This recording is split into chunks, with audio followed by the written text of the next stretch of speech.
جی السلام علیکم ورحمۃ اللہ. غلام مرتضیٰ ظفر نامہ لے کر حاضر ہوں کینیڈا سے. تو آج کی جو بڑی خبر تھی، جو ہم نے صبح بریکنگ نیوز دی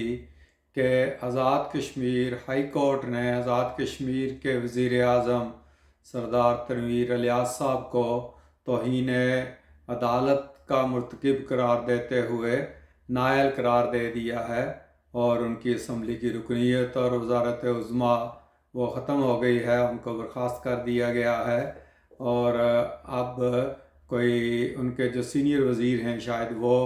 جو ہے وہ وزارت عظمیٰ کا عہدہ سنبھالیں، یا ہو سکتا ہے کہ وہ اس فیصلے کے خلاف اپیل کریں. تو اس کی تفصیل جاننے کے لیے اور اس کی قانونی حیثیت جاننے کے لیے ہم نے رابطہ کیا ایک نہایتی سینئر قانون دان اور آزاد کشمیر کے بڑے معروف وکیل خواجہ عبد الباسط صاحب سے، جو ہائی کورٹ اور سپریم کورٹ کے وکیل ہیں، آج کل یو کے میں ہیں. تو ہم نے ان سے درخواست کی کہ اگر وہ کچھ وقت نکال کر ہمیں بتائیں، ہمارے ناظرین کو، کہ آخر یہ معاملہ کیا ہے، اس کی آئینی حیثیت کیا ہے، قانونی حیثیت کیا ہے، اور کیا ہائی کورٹ کو یہ اختیار حاصل ہے کہ وہ توہین عدالت کے اس طرح کے کیس سنے. اور یہ آزاد کشمیر کی تاریخ میں پہلا واقعہ ہوا ہے کہ جس میں کسی وزیر اعظم کو توہین عدالت کا اس طرح کا نوٹس جاری ہوا، اور اس میں اس کو سزا بھی ہوئی اور برطرف ہونا پڑا. اور یہی کیس سپریم کورٹ میں بھی ہے. تو ہم نے پھر خواجہ عبد الباسط صاحب سے درخواست کی کہ وہ اس کے اوپر روشنی ڈالیں. تو انہوں نے جو اپنا تبصرہ کیا ہے وہ ناظرین کی جو ہے نا وہ سماعت کے لیے ہم یہاں نشر کر رہے ہیں. تو ہم آپ کو دکھاتے ہیں تبصرہ ماہر قانون دان خواجہ عبد الباسط صاحب کا. بسم اللہ الرحمن الرحیم. السلام علیکم. میں آج جس بات پر اظہار خیال کرنا چاہتا ہوں وہ آزاد جموں کشمیر عدالت العالیہ کے فل بینچ کے فیصلے کے پر کچھ اپنی گزارشات پیش کرنا چاہتا ہوں، جس میں عدالت العالیہ کے فل بینچ نے، یعنی کہ تمام ججز نے، ایک عدالتی فیصلے کے ذریعے آزاد جموں کشمیر کے وزیر اعظم تنویر الیاس صاحب کو ٹل دی رائز آف دی کورٹ سزا سنائی، اور جو اسی وقت عدالت کے اٹھتے ہی ایگزیکیوٹ ہو چکی تھی، اور اس پہ عمل درآمد ہو گیا. اور اس طرح عدالت نے اپنے فیصلہ میں یہ بات بھی لکھی کہ تنویر الیاس صاحب مزید 2 سال تک کسی بھی پبلک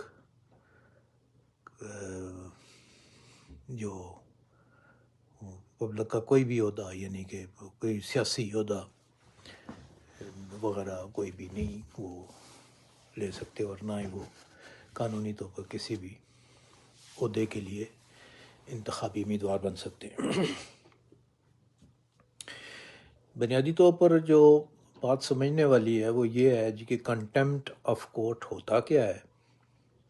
اور یہ کیسے عمل میں لایا جا سکتا ہے. جو قانون اس وقت ایگزسٹنگ ہے پاکستان میں یا آزاد کشمیر میں، اور اس کے علاوہ انڈیا میں، وہ قانون جو ہے وہ اس کی کنٹیمپٹ آف کورٹ کی کہیں بھی تعریف نہیں کی گئی کہ یہ کیا ہوتا ہے. لیکن عدالتوں نے مختلف اوقات میں مختلف احکامات، فیصلہ جات کے ذریعے کنٹیمپٹ آف کورٹ کی مختلف تعریفیں کی، اور جو عمومی طور پر قانون میں ایک نظائر کے طور پر شامل ہے. اس میں ایک تو ہوتی ہے کہ سول، کہا جاتا ہے کہ عمومی طور پر دو قسم کی کنٹیمپٹ ہوتی ہے. ایک کنٹیمپٹ ہے سول نیچر کی اور ایک ہے کریمنل نیچر کی. سول نیچر میں جو کنٹیمپٹ ہے وہ یہ ہے جی کہ کسی عدالت کے فیصلے کو، ڈگری یا جاری کیے ہوئے کسی حکم کو یا کسی ڈائریکشن کو یا ریٹ کے فیصلے کو جان بوجھ کر کسی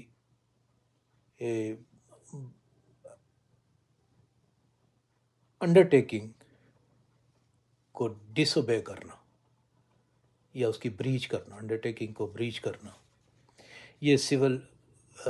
نوعیت کے احکامات سمجھے جاتے ہیں.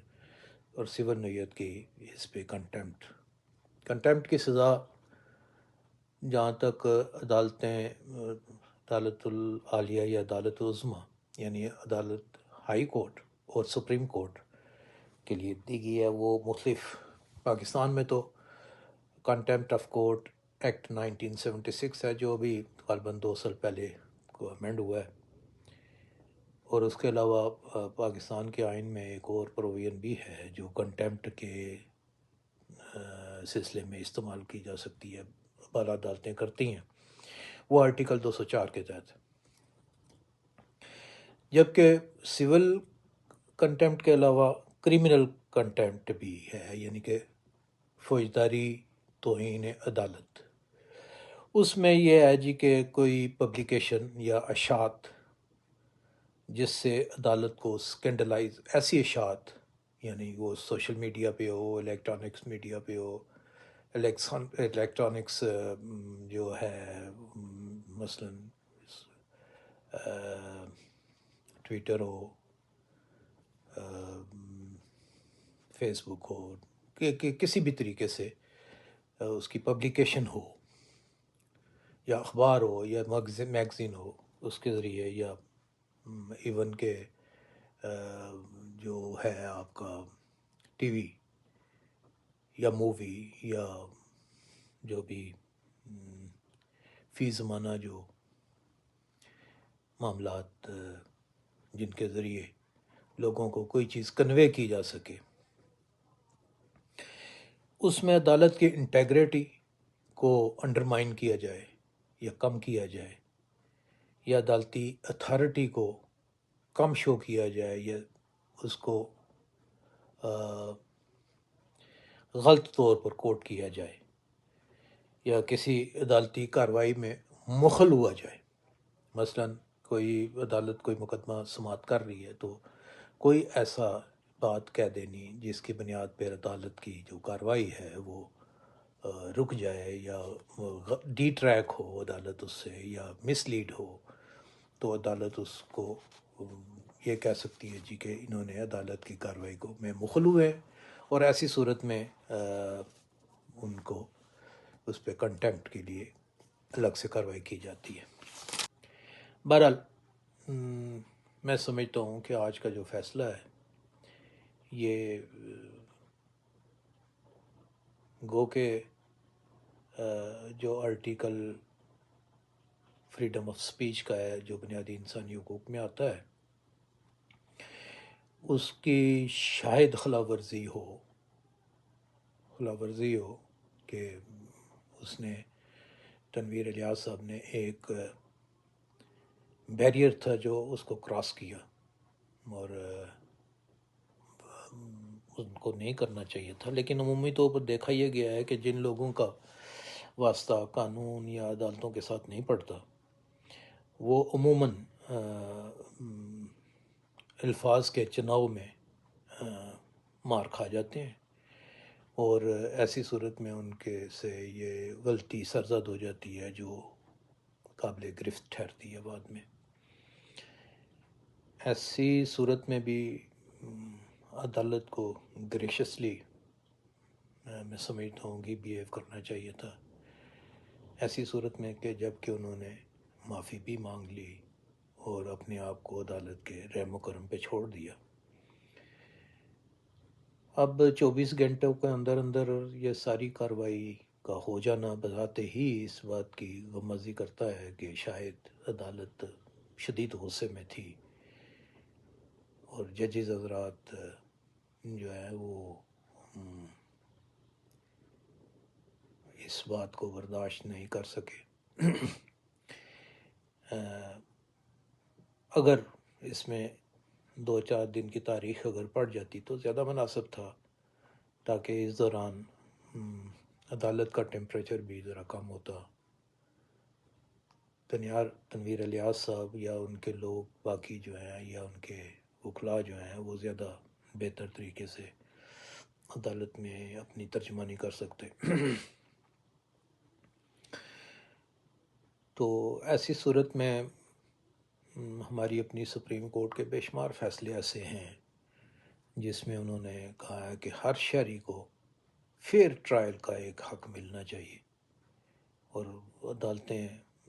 اس بات کو لازم بنائیں کہ جو ٹرائل وہ کر رہی ہیں یا وہ ٹرائل جو ہو رہا ہے وہ ایک فیئر ٹرائل کی تعریف میں آئے۔ اور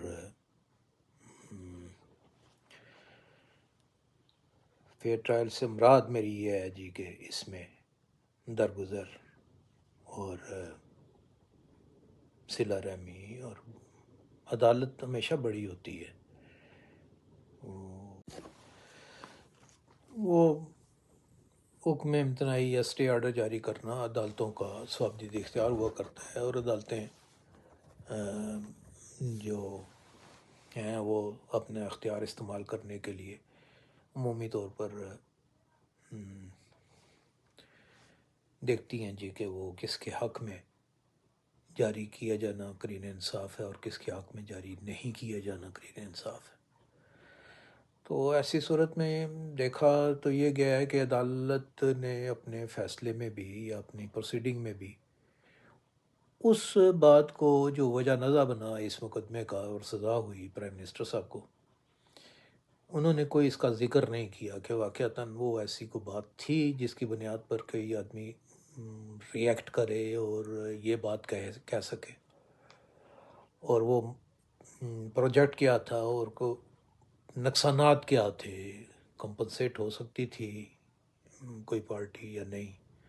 بہرحال ان معاملات کو بھی اس فیصلے میں آنا چاہیے تھا اور دیکھنا چاہیے تھا، اور رجسٹرار صاحب کو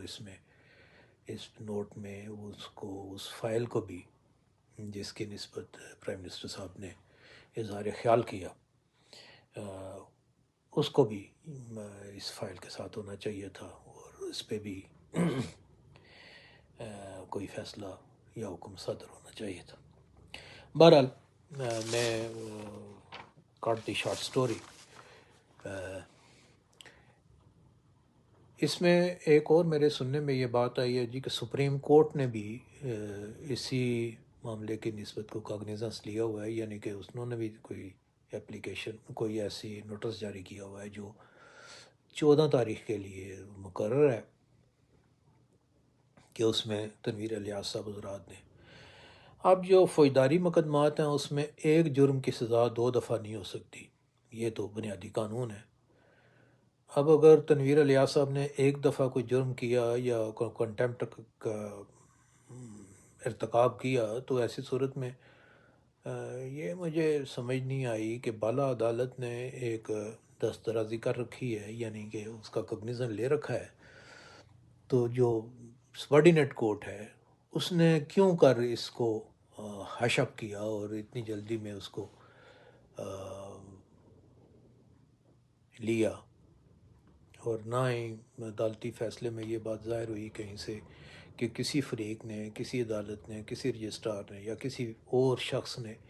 عدالت کی توجہ اس طرف نہیں دلوائی شاید کہ جناب اس پہ سپریم کورٹ نے بھی کاگنیزنس لے رکھا ہے۔ اب جہاں تک یہ دیکھا جائے جی کہ یہ سپریم کورٹ نے جو دسترازی کی ہے وہ تو عام لے مین کی طرح میں کہہ رہا ہوں کہ یہ تو جب ہائی کورٹ نے یہ کاگنیزنس لیا اور اپنے اس فیصلے صادر کر دیا اور اس پہ عمل درآمد بھی ہو گیا، تو کیا سپریم کورٹ میں یہ تو دیکھنے میں آیا ہے کہ بالا عدالتوں کے کسی فیصلے کے پر کسی سبارڈینیٹ کی عدالت میں ہونے والی کسی بھی پروسیڈنگ وہ جو ہے وہ انفریکچس ہو جاتی ہے، یعنی وہ غیر مؤثر ہو جاتی ہے، وہ اس کو بھی ڈسپوز آف بالا عدالتیں کر دیتی ہیں۔ لیکن یہ پہلی دفعہ میرے دیکھنے میں آ رہی ہے جی کہ ہائی کورٹ کے کسی فیصلے کی بنیاد کے اوپر سپریم کورٹ میں جو کو مقدمہ پینڈنگ ہو، اب وہاں سپریم کورٹ والے کیا آرڈر کرتے ہیں اس بات کا مجھے پتہ نہیں ہے۔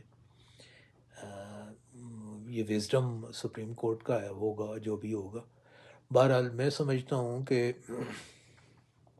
یہ ایک انہونی سی بات ہوئی ہے جو میرا خیال ہے نہیں ہونی چاہیے تھی، یا کیوں ہوئی، یا لا علمی کی بنیاد پر ہوئی۔ بہرحال یہ اس کو خیر سپریم کورٹ اب دیکھے گی، 14 تاریخ مقرر ہے اس پہ۔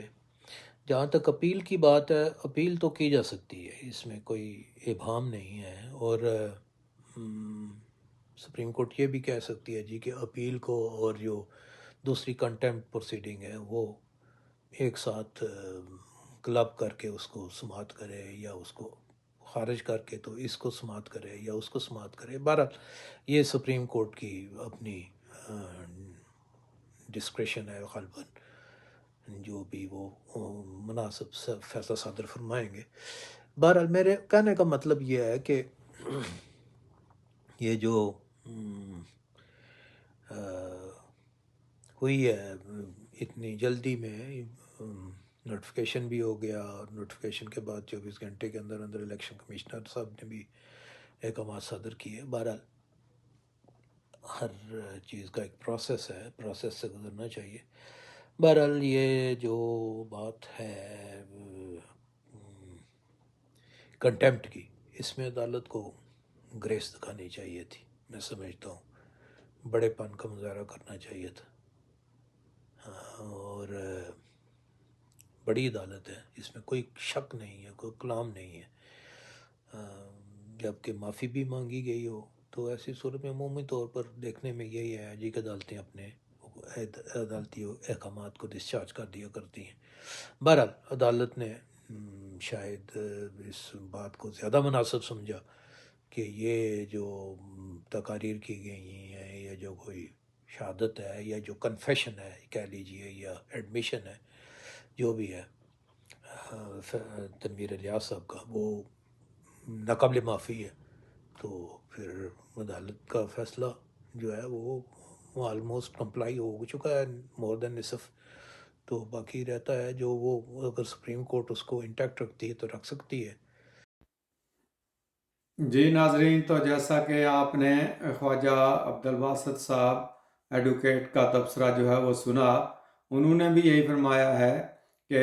اچھا ہوتا کہ اگر عدالت عالیہ درگزر سے کام لیتی،